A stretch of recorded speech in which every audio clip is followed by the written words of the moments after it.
A nomad is a person having no permanent abode and who travels from place to place to find fresh pastures. That's me. That's my story. That's my nomadic way.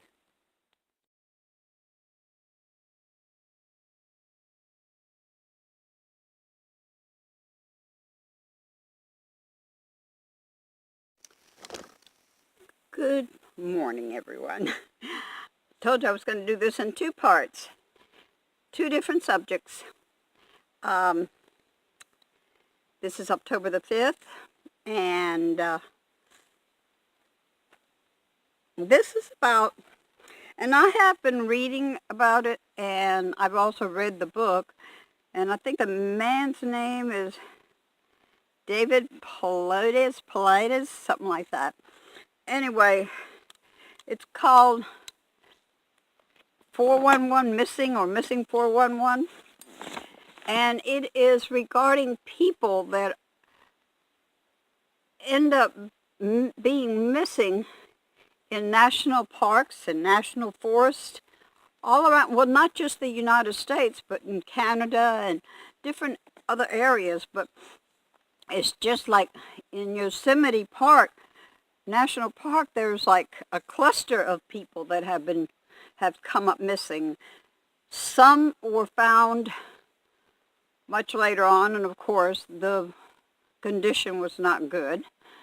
Some have been found alive, but very few, and those that have been can't remember what happened to them or how they ended up where they did. Oh my goodness, bugs. And I've watched a lot of the videos, and now I'm not trying to scare y'all. I'm not, believe me, I'm not, because I'm not afraid. I'm not afraid of it. I mean, but it's interesting that these things are happening, and nobody knows why, where they go, what happens. I mean, sometimes people are in your sight, and the next minute they're gone, disappeared, and you don't find them. They have had people out there searching for them. I mean, hundreds of volunteers trying to find a person, and nothing.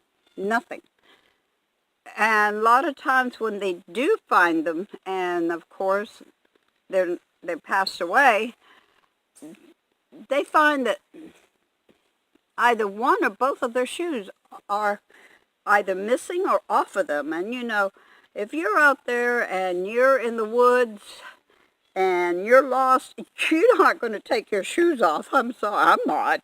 That's for sure. But a lot of them were out there by themselves.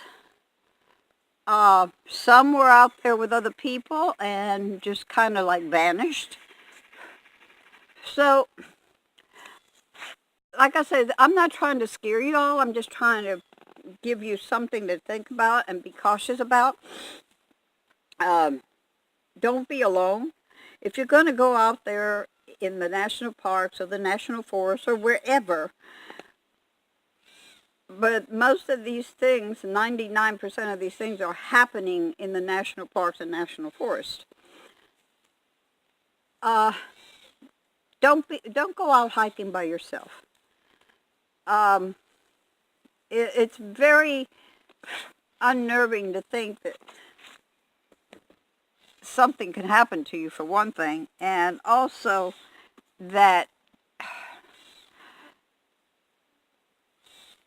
your family may never find you, and that's devastating to me, for my family to all of a sudden say, where did she go, what happened? I mean, I'll like to keep in contact, especially my oldest son. I let him know where I'm at all the time, or 99% of the time anyway. But I also have a friend that I constantly let her know where I'm at. And she keeps up with me on the map to make sure I'm okay. She's my best friend. She's been my best friend for 15 years, maybe even plus. I'm not going to swear how long, but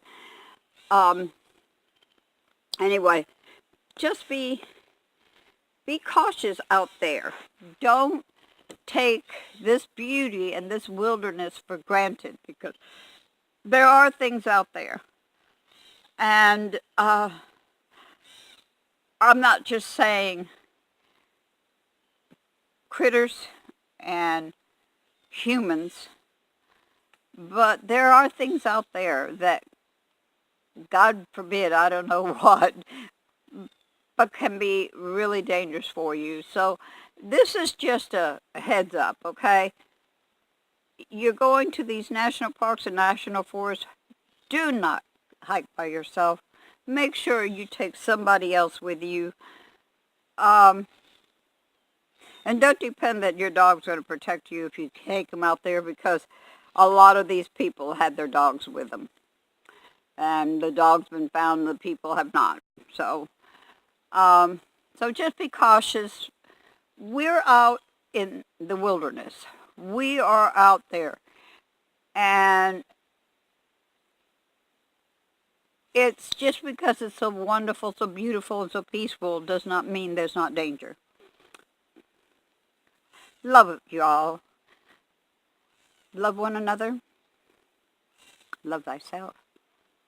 Hugs. I'm sorry, I got my coffee. And hug one person a day.